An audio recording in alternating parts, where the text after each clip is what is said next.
you all for being here. I'm Brian Lum, part of the Diversity and Inclusion. Committee here at UACCM, where we like to celebrate our diversity and our individualism. This is our second Talk Thoughts and Treats. This month we're celebrating Women's History Month, and Ms. Arn has excitedly accepted our to speak to you all. I think she has a very fascinating story, and I think it needs to be shared.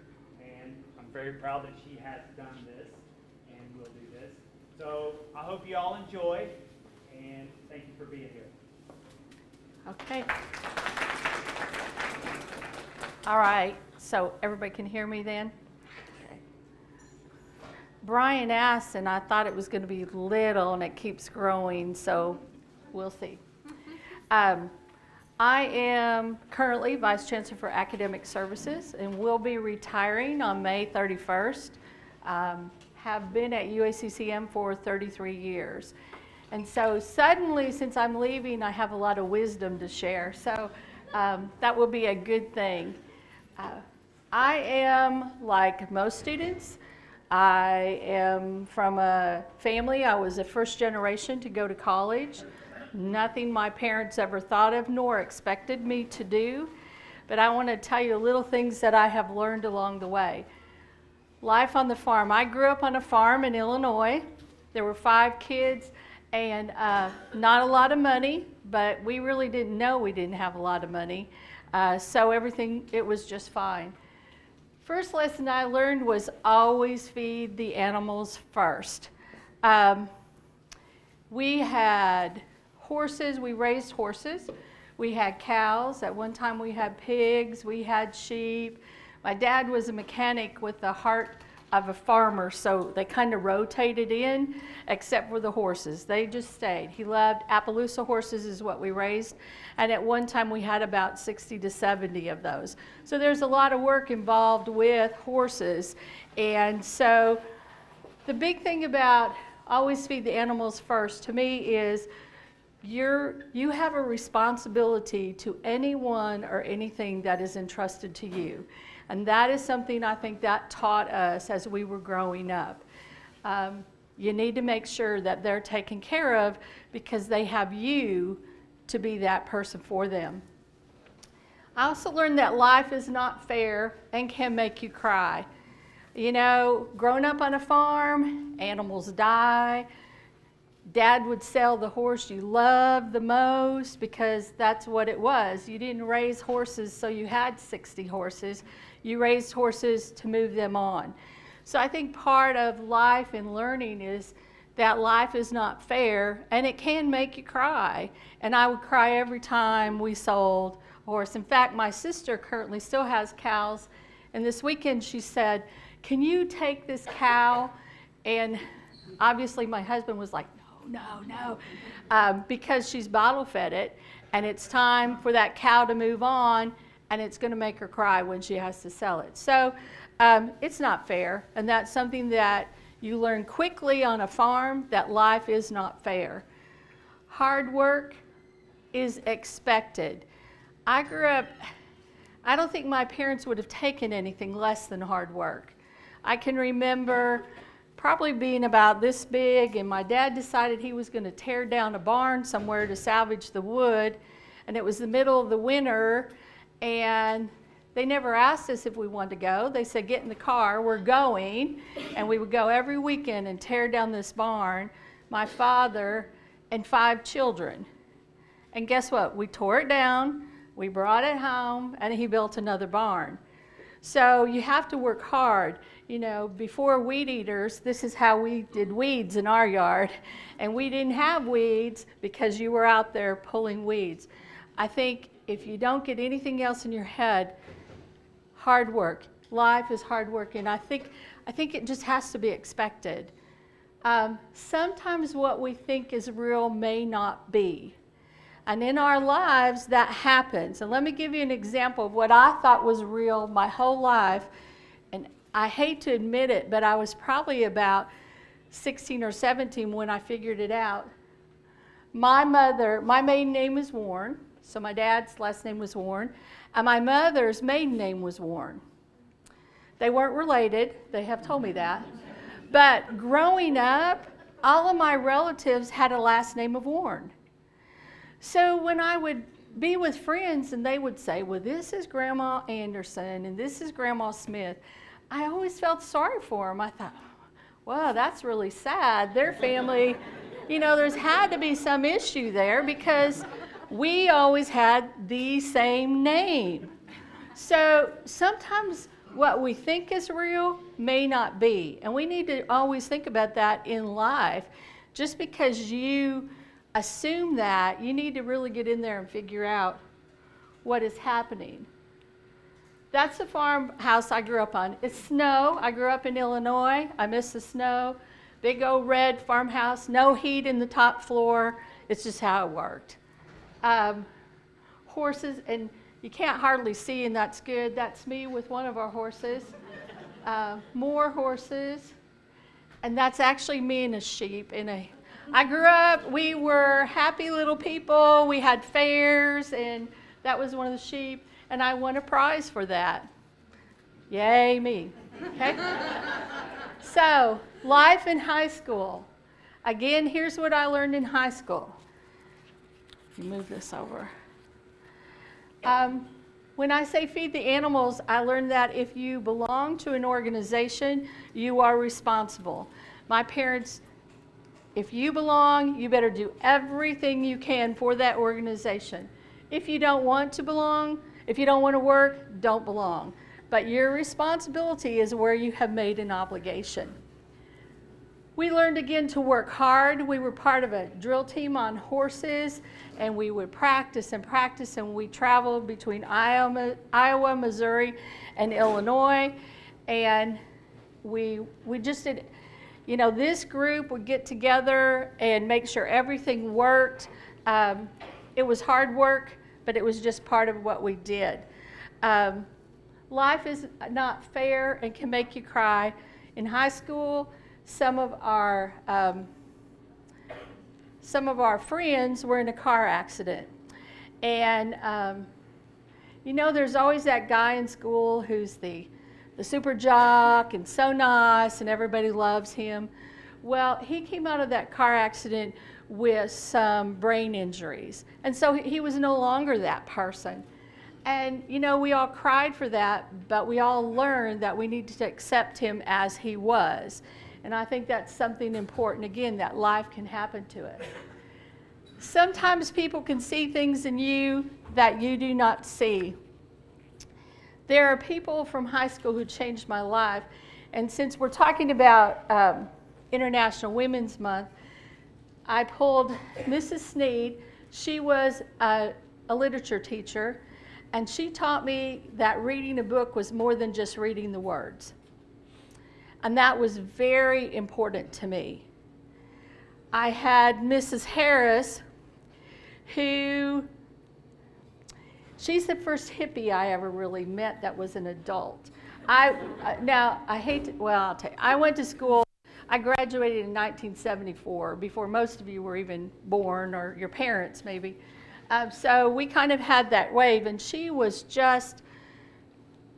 there was just something to her. Those of you who have been here when Karen Cagg was here, that was her. But that was just so ahead of the game.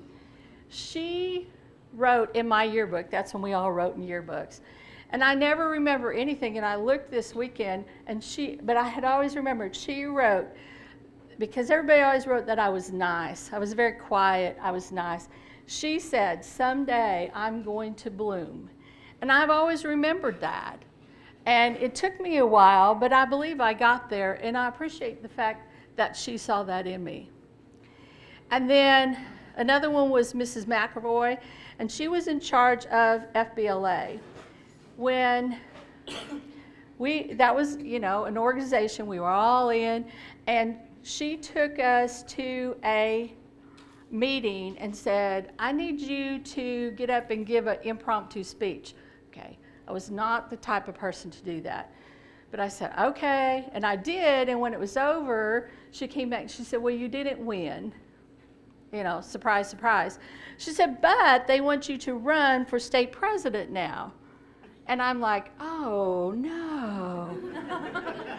But that was somebody who saw something in me that I never, ever would have seen.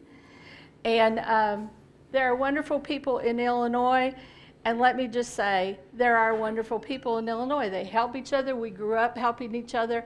And I think that's something that we all need to remember. There are wonderful people around us. So here are some pictures from life in high school. There's the drill team. You can't see me. That's okay. More horses. This is when I was running for state office. And this is how we used to do, you know, now it's PowerPoints and stuff. These are little pieces of paper that my mother still had. It's hard to believe that I had ran for office. There's my teachers. There's the 3 women who made a big difference to me in my life. And those are women that I will always remember for that. So then after high school, this is what happens. We do graduate finally. Hang on. I lost it. I might have to make it up. Yeah, life after high school is not in here. Okay, I can do that. So, feed the animals first, that continues. Always in our family, you had to feed the animals first. And don't always make decisions to please others. When I graduated from high school, there weren't a lot of options for women, but I didn't look at that as a negative then. I just thought that was life. But I went to nurses training, and for the life of me, I cannot figure out why I chose to do that. After 6 months, I said, no, I can't do this. I don't want to do this. And I think what's important is making a decision to please someone else is, you got to not do that, but if it doesn't work for you, you have to be able to stand up and say, nah, I don't want to do this. Pay your debts. My dad believed you pay your debts. So when I quit school, I went to work immediately as a CNA. That's what I learned in nursing school. And I worked until I paid off everything from school. Couldn't do anything else. He was like, you are going to pay this off. And I did. And that's not a bad thing. I just learned you pay your debts. I learned to work hard. As I told you, I was a CNA, and if you've ever been that or know someone who does that, that's the hardest work in the world. To take care of someone who really needs you, it's hard work. And then sometimes you need to look outside your life for the answer. So I've graduated from high school. It's 2 years later. So 1976, I decided I really don't want to be a CNA the rest of my life. So what am I going to do? So I had to look outside my life, and I went and joined the Army. Now here's the thing. I didn't tell anybody I was going. I didn't tell my parents. I didn't tell anybody. I don't know how I even got there, but I did. I drove down, signed the papers, and then had to come home and tell my parents, I have joined the Army. But you have to look outside your life sometimes for the answer for your life. And I knew I needed to go somewhere. I didn't know how to get there, but listen, I figured the Army was going to take me, and they said they'd feed me, and so that's where I went.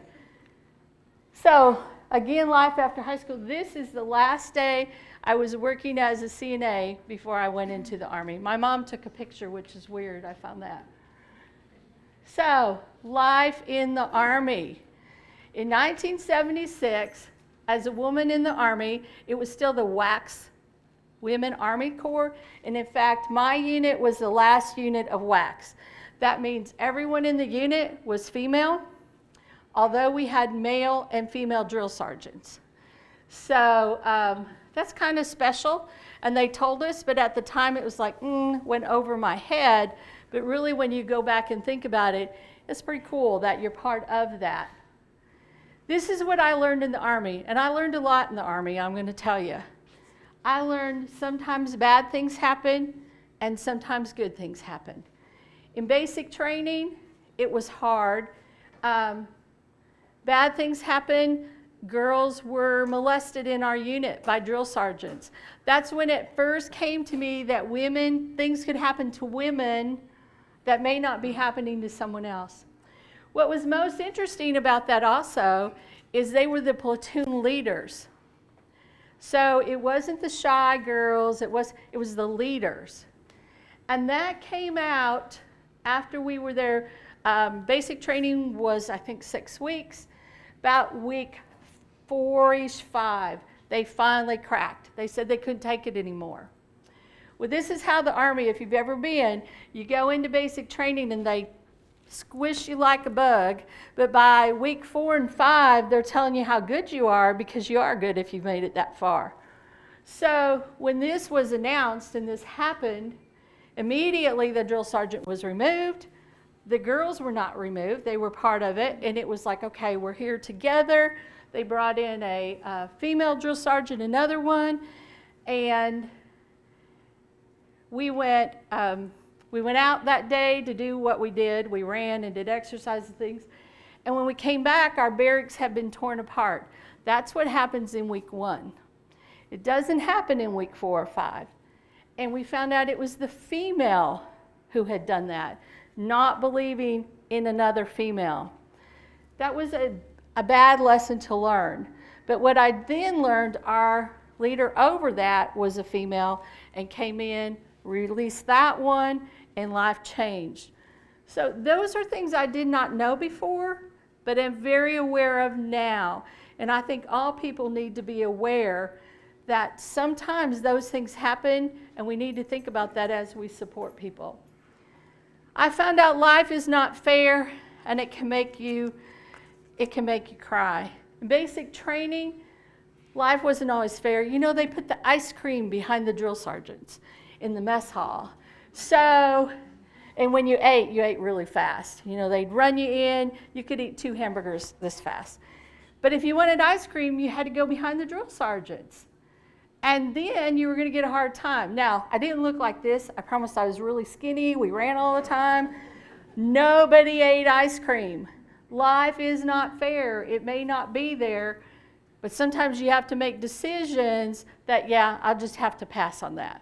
I have to pass. We didn't eat ice cream at all. I also learned that it is not fair because of the things I saw. I was fortunate or unfortunate to go to Berlin, and that was when the wall was still there. I went to East Berlin twice and had to wear a uniform every time. If you were in the military, you had to wear a uniform. It was scary. It was gray. It was like you'd go across the wall, and you had to be in a bus because the East German soldiers would check everything, your brass, everything that you had. And it seemed like when you went across there, it was gray. That's the only way I can explain it. Everything was gray. And they told us, don't be by yourself. You know, they can snatch you up. You come across coming back into West Berlin, and it was like the colors were just there. So I learned that not everything is fair when you're over there. While I was in the military, and I really started thinking, we did not participate in the 1980 Olympics, and I was in Europe. That was a really big thing. One of the sergeants in our unit had been in Iran and got out 2 weeks before the embassy was overtaken. And so stuff like that, you know, we think now, oh, all this stuff is happening. Stuff has always happened. And I think what you need to realize is stuff is always going to happen, and you just move on. You deal with it, and you move on. Work hard and follow the rules. Believe me, we worked hard in the military. And that is where I learned if there are rules, learn them and follow them. To this day, I'm a rule follower. Every once in a while, I can go a little gray, depending on what that is, but I'm a rule follower. And I don't think that's a bad thing. And that's where I learned it. I always knew to work hard, but now I knew there were rules attached to it. In the Army is the next female who made a big difference to me, and that was a female lieutenant. There were not many females at all in Germany when I went there. I was in Germany the whole time. it wasn't something a lot of females did, but I had one female lieutenant who taught me, you do things, you follow the rules, and everything is going to be okay. And I wish I could remember her name. I can see her, but I can't remember her name because you didn't see many female officers in the military at that time. Work hard and follow the rules. This is how, when I got to Germany and went to my unit, I was in finance. I was a finance specialist. And so we went in, and the sergeant in charge said, there were two of us who got there at the same time. One was from New York, and I was from Illinois. Where are you all from? And he said, I'm from Peoria, Illinois. You're going to work in my office. That's how it was chosen, what we did. And she had to go somewhere else. But what I learned in that office is I never really had enough to do, and I'd always say, can I do something else? Can I do something else? And pretty soon, next door was dispersing. In finance, that was the big job. That's where you did the money, that's where you did. And so slowly, for about 3 months, I stamped checks. I'd ink all over me, I'd just stamp checks. But then I got to go in and be a cashier. So I learned, you always ask, is there something else I can do if you want to move up?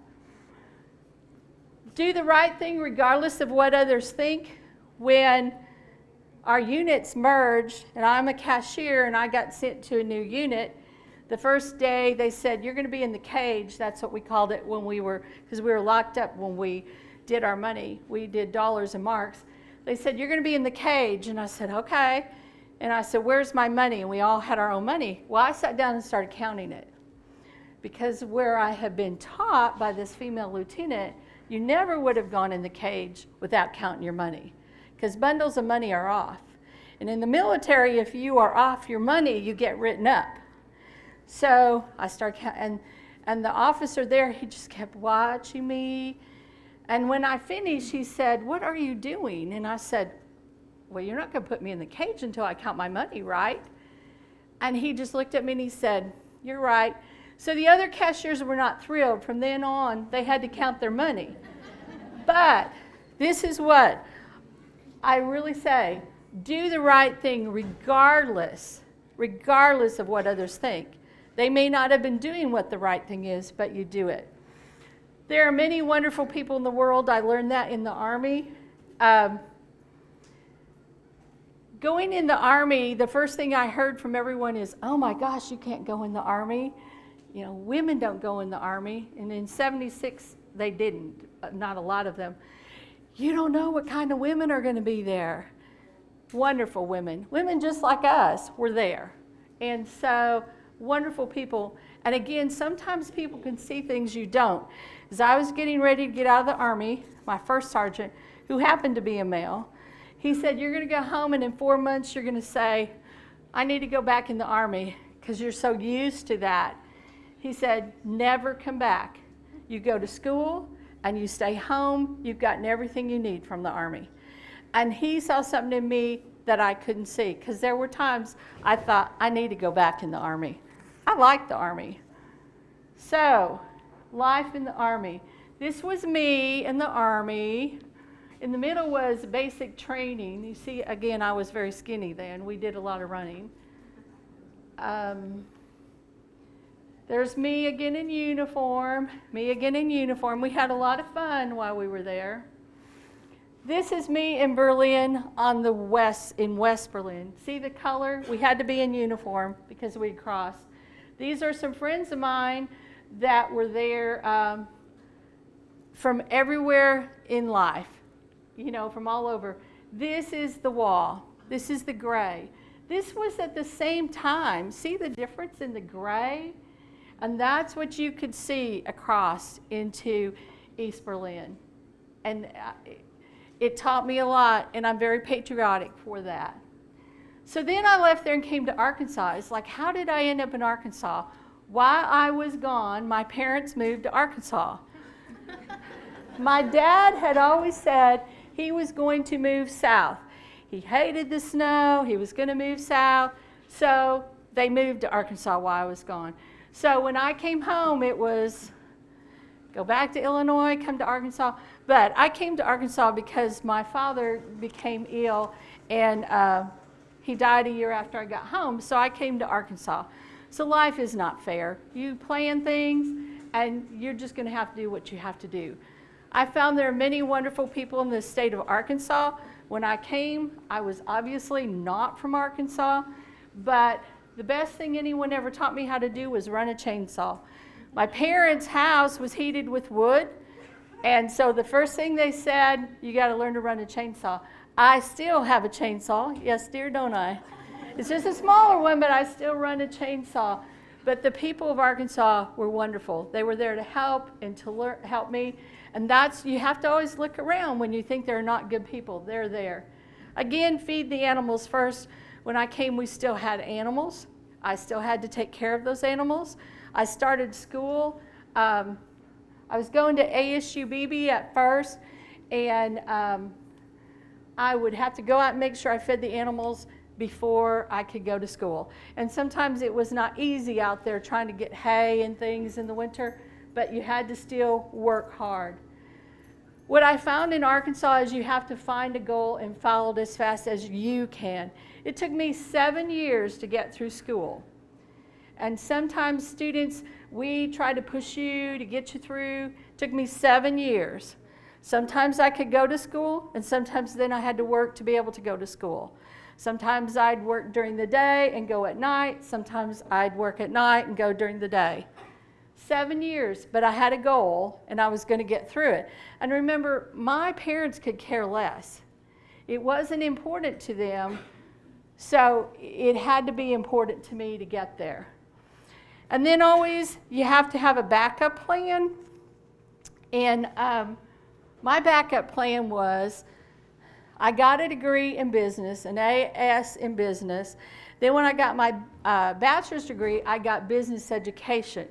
Because the thought was, well, I can work in business or I can work in education.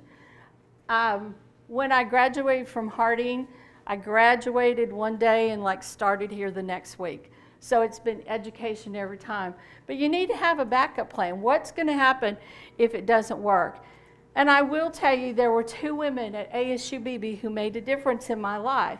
Hazel Dickey and Shirley Powell were business instructors.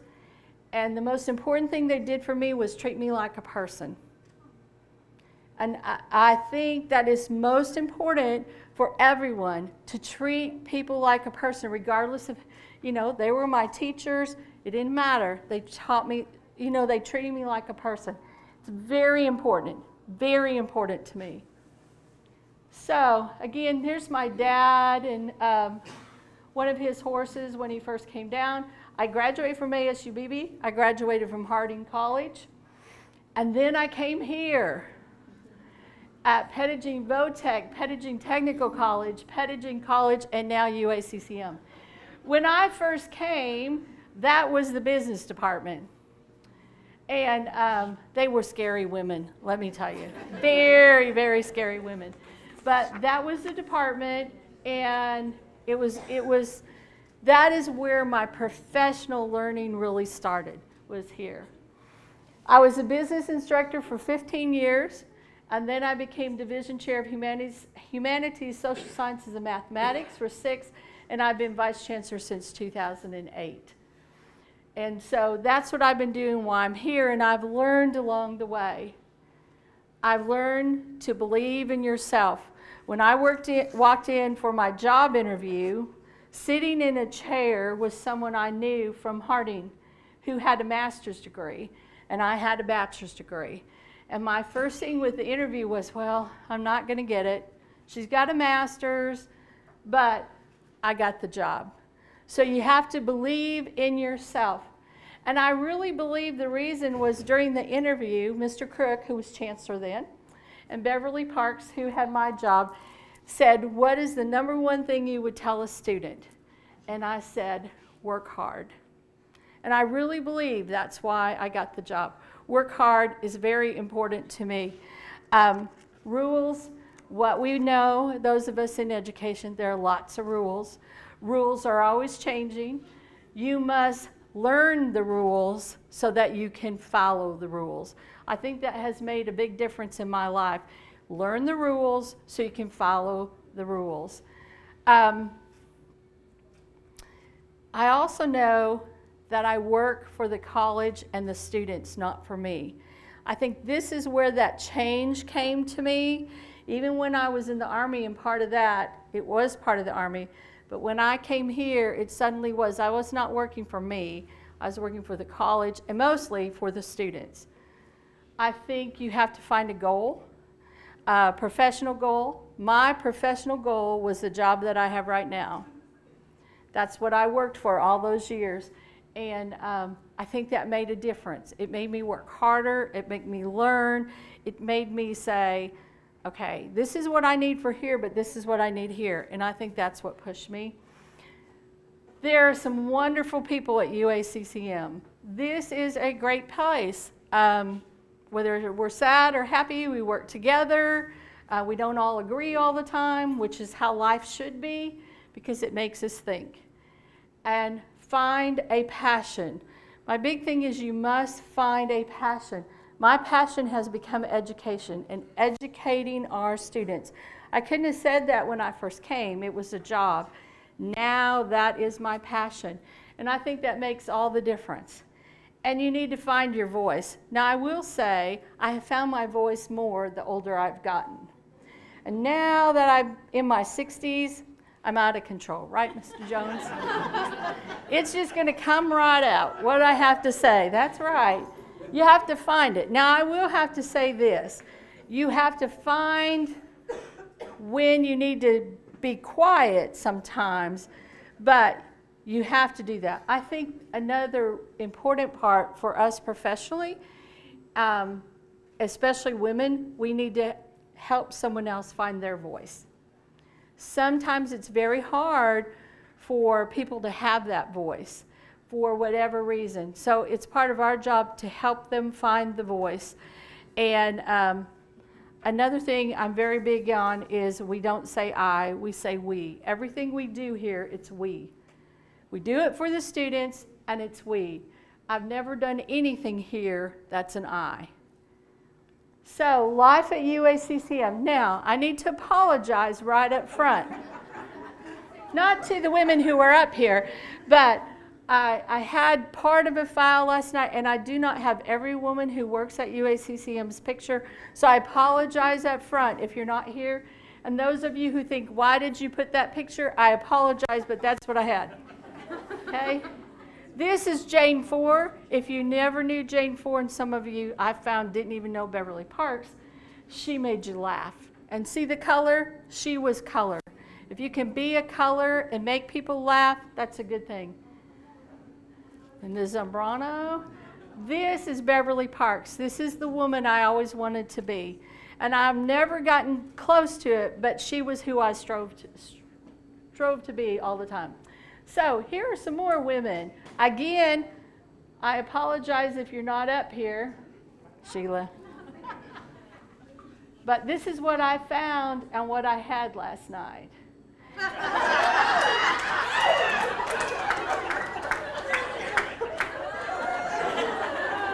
Mr. Beckman, I put in women and this came up. Some of these women no longer work here, but they're important women in our lives. So I think we just need to talk about that. The next is my life yet to be. I'm retiring. May 31st, bye. I'm going home. But there are lessons to be learned there. Number one, feed the animals. It's still the first thing I do in the morning. I get up, I feed the animals. Before we eat, I feed the animals. It's just something that I do. Now, they're dogs and cats now. They're not horses and cows, but they have to eat first. I want to play hard, and I'm going to show you in a minute why I'm going to play hard. We have grandchildren, and we have great-grandchildren, and we're going to play hard with what we do for them. And find a passion. That's what I have to do. I'm going to have to find a passion. Can't tell you what that's going to be yet. So, here's feed the animals. There's a lot of hummingbirds. We have cats. We have dogs. This little cat over here is the one Mr. Jones was kicking at the front door of the UC, and I had to take home and save. That's Buster. Not on the camera. Here are our grandchildren, which are beautiful, beautiful. Now, two of the grandchildren, I wanted to add this. One is in the Army, she's in ROTC. This is Perrin. She is in Florida. I just talked with her today. She loves ROTC. And then Morgan, who graduated from here, is at UCA. She is going to be a teacher. So it just kind of follows that love. And I'm so excited for all of them. These are our great-grandchildren. And so that's going to be our life. Oh, I got to go back. But here is the big passion. That's my husband. Also in June, we will be married 30 years. So, see? Our time together, and there he's with the dog, who he really loves. But that was when we got married. Now, I can't end without this. The number one women in my life were my Aunt Millie and my mother. They are the ones who have made me who I am. They were hard workers. They grew up as hard workers. You know, sometimes you couldn't finish eating and you were washing the dishes. They were that type of woman. My mother over here was 85. That was 2 years ago. Works hard, has some health problems now, but that's how I like to remember her as she's there. She's the kind, my sister, just last week, my niece found her on a ladder in a tree. I had to recently spend a week with her because of illness, and guess what she did? She has changed this a little. She ate breakfast, and then she said, I've got to go feed the animals. And she went and fed her dogs, and she went and fed her birds. It's an important thing. So there's my life. If you can take something from it, there's good. But here you go.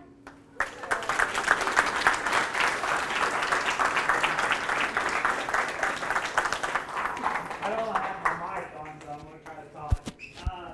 We've got still plenty of food if you haven't ate all. But one thing, the diversity and inclusion, we wanted to give Ms. Arn a gift for her giving this speech. Wonderful speech. Great to get to know her on that personal level for her retirement. But on behalf of the diversity and inclusion, we got you this. Did you do this on your machine? Thank you. Okay. Thank you all. Again, there's still plenty of